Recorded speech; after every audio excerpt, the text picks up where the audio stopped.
Welcome everyone to this episode of the Palmetto Guardian. I'm Sergeant Chelsea Weaver. I'm PFC Anna Grace Catoe. And today we have a very special guest with us, familiar face.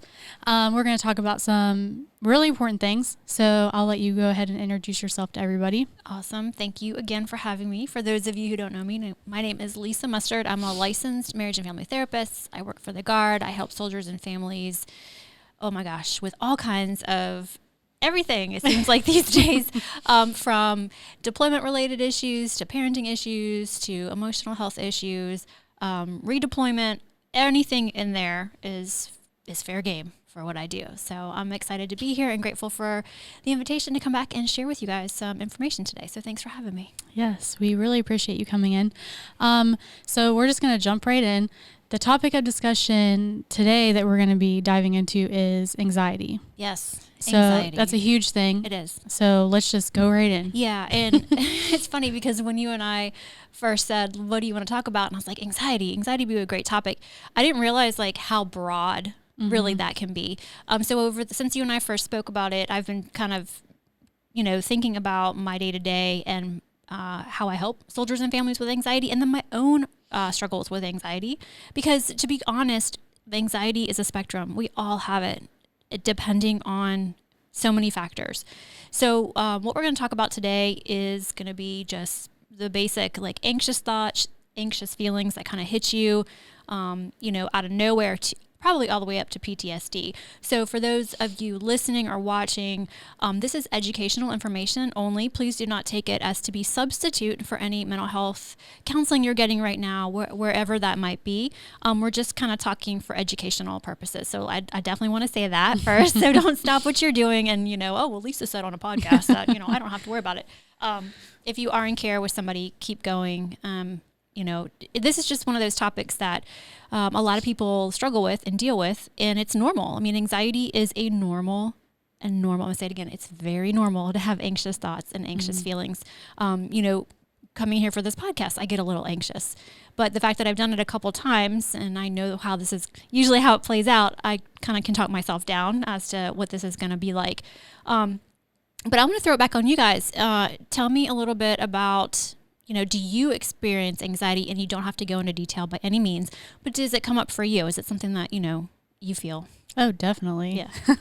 I think some days are more than others, and sometimes you can go weeks without really having any issues. I think it's just the mindset and what's currently going on and having goals, reaching those, maybe making a to-do list, checking things off so that you're not super overwhelmed with life and everything that's going on. But one thing I do want to mention, I'm glad that you brought up that everybody deals with it, because a lot of people think that doctors and therapists and all these people who are in these professions that help people, they don't see them in the sense of, well, maybe they have the same issues I have. And so I'm glad that you did bring that up, because I feel that there is kind of a stigma in a sense that people are just like, well, that's my therapist, they're here to help me. But really, I mean, they go through the same things that everybody goes through. Yeah, that's true. I'm so glad you brought that up, because there are plenty of anxious therapists out there. And I mean, this is not about me and my anxiety by any means, but for me, anxiety didn't really start to come out until I had kids. And then, but I think that's kind of a natural and normal thing. Hormones were kind of going a little bit bonkers. And, as a mom, you take on new responsibilities and you got a lot of things going on. And as I've become more calm about parenting and motherhood, those anxious thoughts have gone down. Other anxious thoughts can take their place. But I think what's important is, how do you handle it, Because like we said, we all have it. It's just at what extent are you dealing with it, and how much of it does it run your day? Because that's when we know it's an issue, is if it's getting in the way of daily life or functioning, then we know that it is an issue and we need to take the next steps, which could be anything from therapy to possibly medication, to, trying different types of therapy. But there are some things that we can do on our own that don't require a therapist or medication. And we can talk about, some of those as well, and we can cover that. But is there anything else about anxiety that kind of comes to your mind as we talk about it? I actually do have something. What would be a good way to tell like that threshold of, okay, I just have normal day-to-day anxiety, and then it actually like affecting your life so much that you should seek help or find coping mechanisms for it? That's a really good question. And so as a therapist, I'm going to assess for a couple things. One of them being like, you know, how does it get in the way of you going to work? Does it get in the way of you functioning at work? Does it get in the way of your relationships? Does the anxiety get in the way of your sleeping? Are you able to fall asleep? Are you able to stay asleep? You know, how's your eating? How's your appetite? So we're going to assess all of those things. And then we're going to, you know, because like I said, we all have, like I got anxious coming here, knowing today I had this, but I knew it wasn't going to get in the way of my daily functioning, right? So if it's getting in the way of daily functioning, and you know, just by talking to a counselor and kind of going over your symptoms, we can get a clear snapshot of what's going on. So I would suggest, if somebody out there is listening and wondering, you know, at what point do you seek help? Well, yeah, if you're having a hard time getting out of bed to go to work, if you have a hard time falling asleep, staying asleep, you know, going out in public is causing you some issues, then definitely reach out to a counselor. And here at the Guard, you know, you can give us a call at the 800 number, which is 800-681-2558. I'll plug that many times. Or you can give, if you know the counselor in your region, your home of record, you can reach out to them and just have a conversation. We can do a lot of stuff on the phone. I do a lot of stuff on the phone these days, just because people just are busy, and because of COVID, there's still a little bit of anxiety, right? There's still a lot of anxiety out there about COVID, and then there's a lot of anxiety about other things going on with careers because of COVID. So yeah, just reach out to one of us and we can kind of do an assessment. Does that answer? Okay, good. If you have another one, let me know. That was a good question. So let's talk about things that we can do to, you know, if we just have like a little bit of anxiety, like we just have a touch of anxiety, like it's just a small touch of anxiety. Because like I said, there's a spectrum from anxious thoughts, worrisome thoughts, all the way to, you know, panic disorder or PTSD, or even like social anxiety. Those things can definitely keep you from living a full life, right? And I have to have my information here that I printed out, because I want to make sure this is how I deal with anxieties. I make sure I have all my information. So let's just talk about some things that are important. And I want to just, before I even get into this, say that something my husband and I, you know, we talk about a lot, and is like, you're gonna present to me if you make an appointment, and you have thousands of factors in your life that play into who you are and what's going on. So this is not like a cookie cutter approach by any means. I don't want people to think, you know, because of the age of social media, everybody's given their opinion about what you should do or shouldn't do. And, oh, you know, I have this too. Really, it's best to seek out consultation with a therapist, because you have so many factors going on in your life that are nuanced for you, right? So every person that comes to see me or sees one of the therapists, you know, we don't just like cookie cutter it. Like, we want to hear your life, what's going on, and we want to be able to best support and help you. So I just want to put that out there, that it's not like, oh, hey, you're dealing with anxiety, so go and do this, you know? So take these things as what works for you, and then some of them won't, and some of them you're going to just love, and it's going to be the thing for you for whatever's going on in your life. So if you aren't ready for therapy, but you are dealing with some anxiety and some anxious thoughts, you know, a lot of people kind of brush this stuff off, but I want to know, like, how well are you taking care of yourself? Are you prioritizing sleep? Are you prioritizing exercise? Are you prioritizing, you know, cutting off social media and not getting into, you know, going down the rabbit hole of, you know, getting in front of things that raise your anxiety? I don't know about you guys, but I mean, I have pretty much cut off a lot of social media in my life. Like, I just said, I'm done. It just makes my blood pressure go up. And so Chelsea, I don't know if I told you, I took it off my phone. Mm-hmm. I finally just took it off my phone. And that helps me a good bit, you know? Also, are you eating healthy food?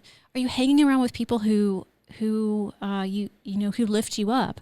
Cause if you're hanging out with people that are constantly like reinforcing negative thought patterns or negativity, that's not good for your mental health, you know?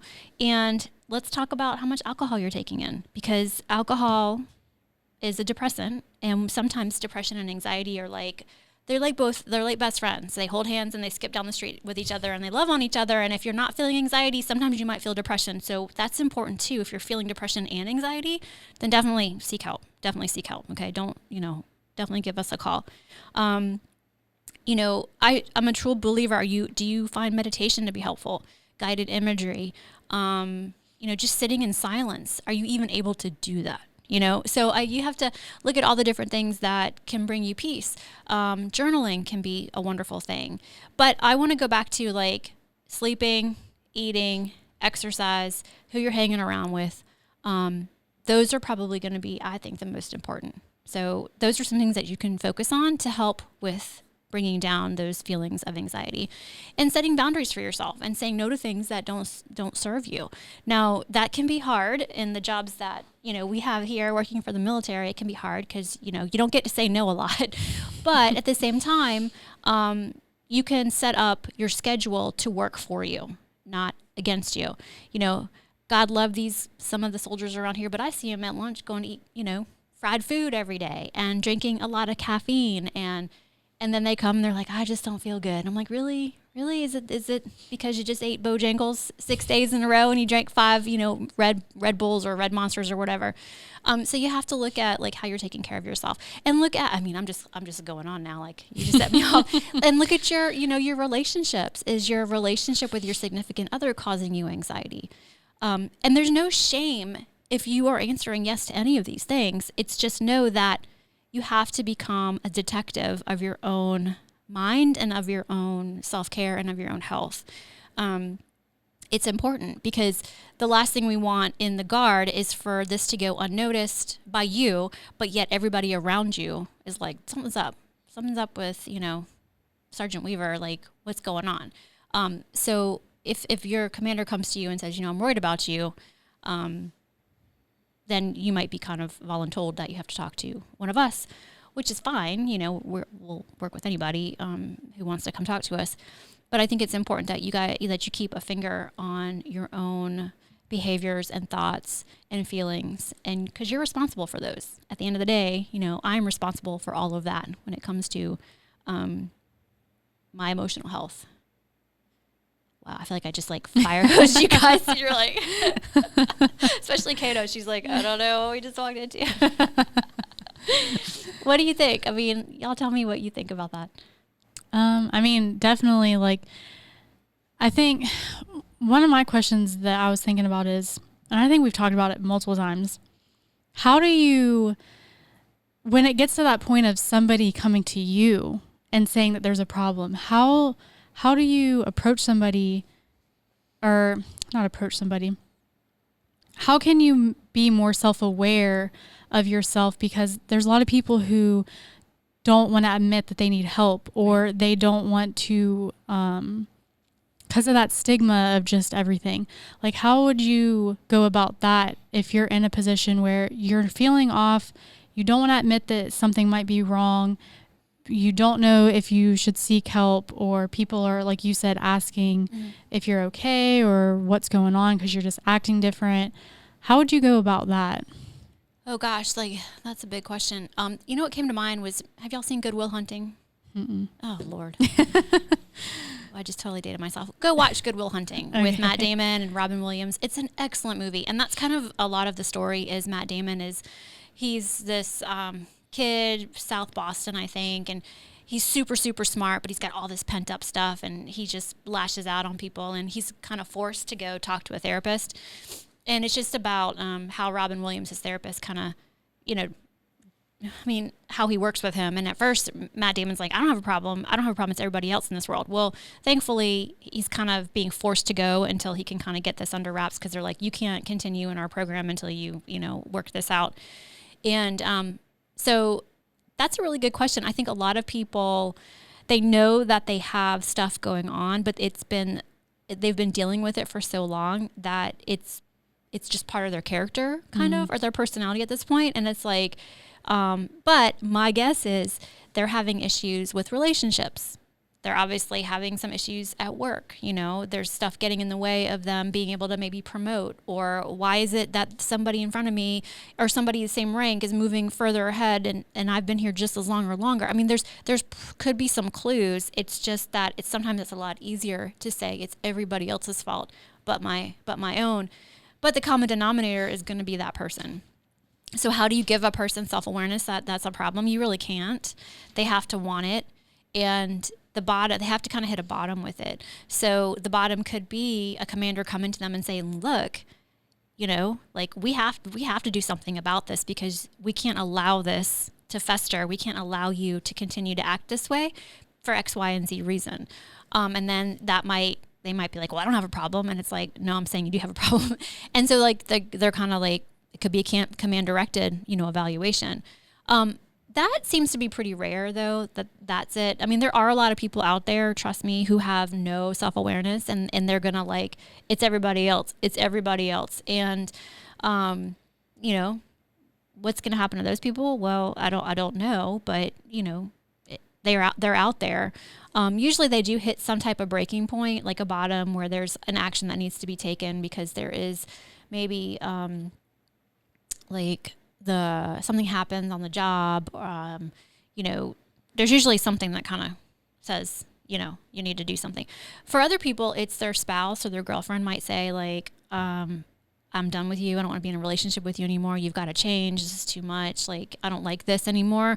That's a sign for somebody right there. Like, well, maybe it's me, you know, maybe I'm the one that needs to change and do something different moving forward. And that happens with friendships too, you know, like if you are in a healthy space and you've decided that you're not going to engage with people anymore who are negative or who aren't good for you, there's nothing, like you have that right to not continue a relationship with that person. And if that person has some self-awareness, they might say, oh, well, maybe I'm at fault too. You know, it does take two people to have a relationship. So maybe it's like, well, maybe I should look at what I'm doing so I don't repeat that pattern again. I mean, that's the hope, is that, you know, emotionally people are mature enough to like see that for themselves. But it, you know, we can't change people by just telling them you need to change. Like I know I told y'all this, if I had a magic wand and could just like change these people, I would do it. And I would probably be a gazillionaire because I would get paid all this money to change so-and-so. But we can't change people. All we can do is change how we respond and react to them. And that means like setting up boundaries, you know, communicating clearly with them, like what you will put up with and what you won't. And being strong in your conviction, because if it's hurting you emotionally, physically, especially, you know, both, then get out of that relationship. You don't have to stay in a relationship with somebody. Now, you might need to do some work around why do you possibly pick men or women that, you know, you see these patterns in your relationships. That usually has something to do with like childhood issues or childhood trauma. But that's life. Like we all have some type of trauma that we've experienced. And I'm not belittling trauma by any means, because I don't want people to think like that we are ever going to be trauma biased. Like, oh, well, your trauma isn't as bad as her trauma, so sorry. No. I mean, you've experienced something in your life that has caused you some type of something, and we need to process that. Like, you need to work through that, whatever that is. So yeah, I feel like I just kind of went off on another rabbit hole there. That's what I do. But did that help? Yeah, that definitely. answer your question? Mm-hmm. Okay. I could just like keep going. That's why we have you come back all the time, because you just have so much good knowledge to push out to everybody. Well, thanks. Well, I hope the people listening feel like it's helpful. I never really hear back from any of the listeners or the people who listen. So I would love the feedback if people have questions or they want more, you know, information on certain topics. Like I'm all about, you know, sharing what I can. Mm-hmm. A big thing that I kind of want to touch is we're starting to ramp up deployments again. And I mean, I've deployed, and when you're going through that experience, and whether it's the service member or the family members back home, you go through that change and you have some kind of anxiety of not being there or whatever's going on during your deployment. And everybody's like, well, you have a set mission, like you do this, this, and this. But it wasn't until like a year or so after I got home that I was noticing that there was something off, but I couldn't put a like a pinpoint of what it was and why I was feeling that way. And then I came to realize, like, I experienced all these different things. I was away from home. I missed a lot, like, and that kind of like sparked my anxiety at that moment in my life, because before that, I probably had anxiety as when I was younger, but I don't remember it as much as that time. But what can service members and also their families do going through these experiences, especially for first timers, but also those ones who have gone through 2 or 3 deployments? Because I mean, that's a lot on a family. Right. Right. So let's talk about the families that have been through this before. So what I think would be a good idea is for those families to have a conversation, but as many conversations as necessary, like what went well last time and what didn't go well, and let's try to troubleshoot for those things and make a plan. I think that's probably the best conversation that you can have. I mean, that's what I would be doing if it was my husband. What went well, what didn't go well. And also, if you have kids, your kids are at a different developmental age than they were the first time or the third time, or maybe it's your 5th time deploying, whatever.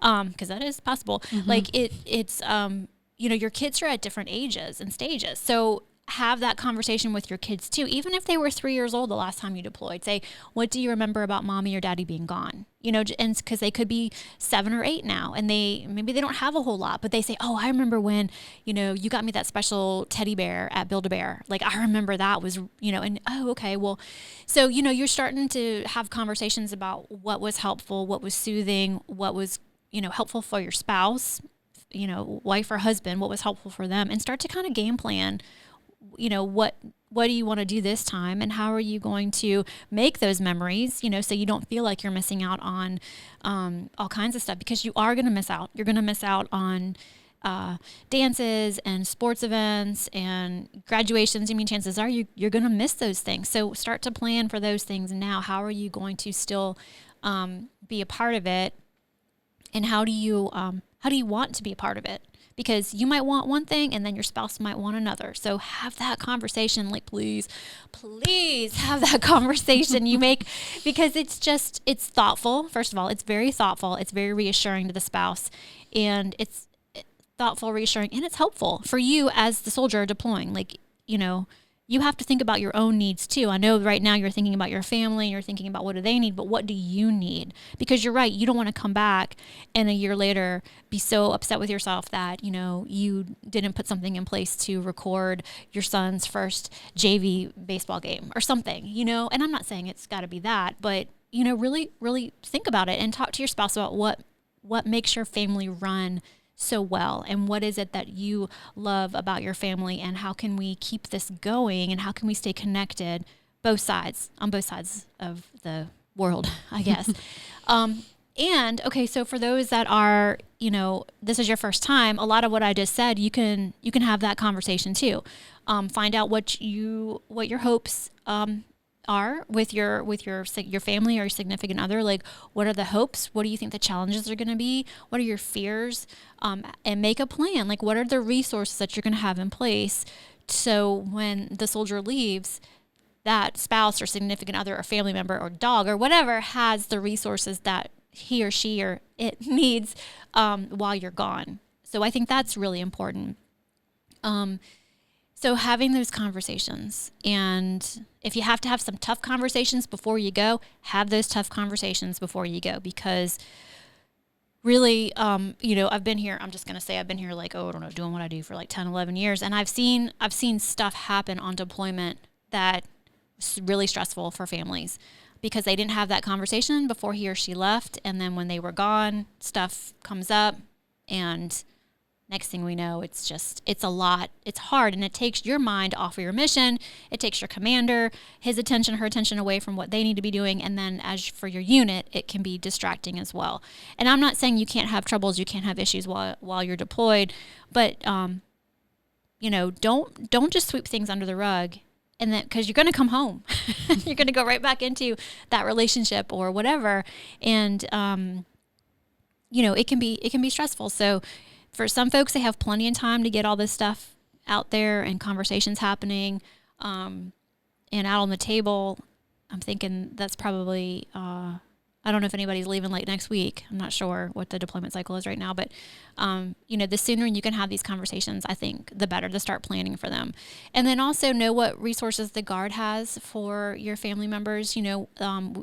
Counselors were here to help your families while you're deployed. If something comes up, family support programs, your family readiness group, and we have so much here for support. We just need to know you need the support because we can't read your mind. And, I know like family programs will have your family programs, what do you call them? I've lost the word, like Pam McFarland, like she's in charge of, staying in connection with units in the family. So she'll be calling and checking in on you guys. So if she calls you and says, do you need something? Say, yes, you need something. And ask for what you need, and say, I'd like to talk to the counselor, or I need some help with my kid, or whatever it is. Look, we got resources and we want to get them to you. Yeah, I'm glad you brought that up because a big thing before and even after deployments is our yellow ribbons. Yes. And that's where all these resources are. They come, they talk to you, and a lot of people are like, it's just something you got to check off. And I know I've had to go through it, and yes, it's long days of just briefings and all that, but the information they're giving is very valuable information, and it's everything you need and your family needs during that time, transitioning to deploying to coming home, right. What the families can have access to if the service member is not there, and if they're dealing with anxiety, if they're dealing with depression, or they need somebody to talk to, or they're having financial issues, or need to get in contact with their service member, or just whatever it is. That's the whole point of those events. And I know that we talk about resources all the time, but I definitely want to bring that up, that pay attention during those yellow ribbons. They're there to help you. Yeah. So yeah. Especially that young 22-year-old soldier who's deploying for the first time. Single, I see you no in the kids. audience. I see you in the audience. I have known your kind. Yes. Yeah, you're right. Single, no kids. They have a dog, and they have they worry about their rent and but I mean, they have their anxiety and their anxious thoughts are just as valid as, a family with 5 kids. And this is the dad's, 3rd deployment. And the wife is like, oh my gosh, here we go again. Everybody has valid, thoughts and feelings going into this. But you're right. I'm so glad you brought that up because I've been to enough yellow ribbons over the years. Like, it is a check the box for a lot of people, and that's how they approach it.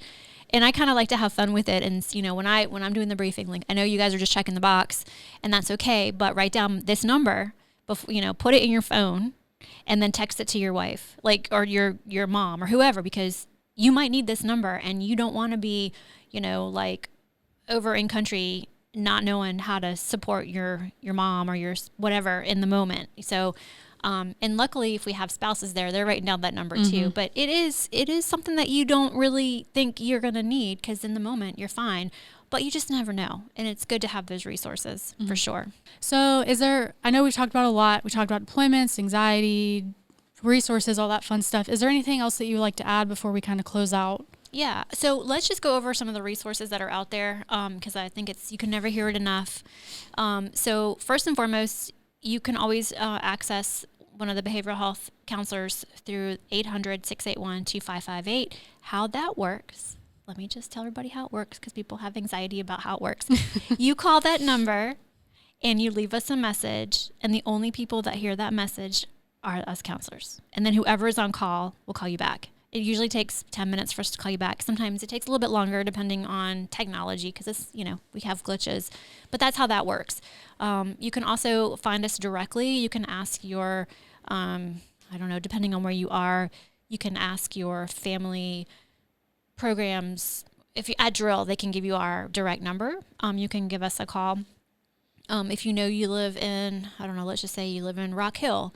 Like, for example, your behavioral health specialist would be Jennifer Wolf. So you can call her directly and she'll call you back, as soon as she can. And if you're having some type of, I need to talk to somebody right now, the best bet's to call the 800 number because you'll get somebody to call you back within 5 to 10 minutes. We always have 2 therapists manning that line. There's a primary and a secondary.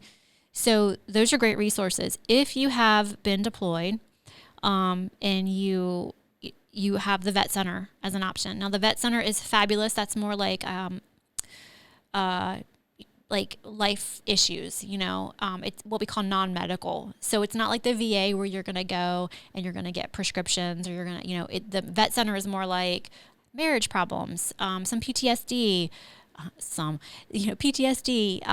substance abuse issues. Like the vet center is there for the soldiers. As long as you've been deployed, you have to qualify for that benefit, but it's a great benefit. It is so awesome. They have after hours. You can go later. There's one in Columbia, there's one in Greenville, and there's one down in Charleston. Of course, the VA is always an option too. You can always go to the VA if you qualify for the benefits. And really, if you call one of us, we can kind of help you navigate which one is best. So Military One Source is also a great resource. I suggest people start there because there's a ton of information on their website, and you can also call them and do like a phone consultation with a counselor. They have counselors that work for them, so you can always call them and talk with them 24/7, 365 if you can't get a hold of one of us. So there's also, private practice. There are therapists in private practice here who are amazing. I mean, South Carolina is full of great therapists. So if you want to use your health insurance, you can find a therapist. If you want to pay out of pocket and you don't want to have a paperwork trail of you going to therapy, you can pay out of pocket and go see a therapist. So there's lots of ways for people to get help depending on what they qualify for and if they want to use their benefits or not. So I think I've covered, if you are AGR, you can definitely go to Moncrief and you can get, behavioral health there. I'm trying to think, sometimes you have an EAP program at your civilian job. That's free counseling that you can get right there. That's an amazing benefit. So you want to check with your HR person. If you're MDay in the Guard and you have like a civilian job, of course, check there, because EAP is awesome and it's free. And I love free because people love free. So I'm always giving away the free stuff. But I think they've covered, oh my gosh. And then there's also ancillary, I never say that word, right? There's also other things you can do, like, holistic things, like the Big Red Barn is an awesome resource. We had, Christy came last year and talked to us about the Big Red Barn. The Big Red Barn is a great resource. They do yoga, they have art therapy stuff, they have equine therapy. I mean, so there's like a smorgasbord of benefits and opportunities out there for folks. You just have to raise your hand and ask for the information. I mean, it's incredible what's available now. So there's no shame in asking for support. There's no shame in asking for help. Look, it's a sign of courage when you can reach out and ask for help, because nowadays, there's a lot going on in the world, and it's not stopping. It's not stopping. So we have to take responsibility for our lives and our thoughts and our feelings and our actions and decide how we want to show up in the world. And you don't have to show up with anxiety all the time. There are things out there that can help you. So, I guess that's my my soapbox about getting support and getting help. And I just hope people listening and watching, just call us. And if we can help you, we're going to. And if not, we're going to point you in a direction that we think would be most beneficial for you. All right. Well, thank you so much for coming in. You've given us so much information, and I hope that everyone that's listening and watching can take something away from this. We will put all the information in the show notes so that you can reach out and get whatever help that you need. And like Lisa said, do what's best for you. Not everybody's not the same. Sometimes somebody might be better with talking to somebody in person. Somebody might just want to have a phone conversation. So we'll definitely list all that in the show notes so that you can get where you need to get when you have the anxiety that you have. All right. If you like this video, give it a big thumbs up. If you haven't subscribed to our channel, make sure you hit the subscribe button, and we will catch you guys in the next episode.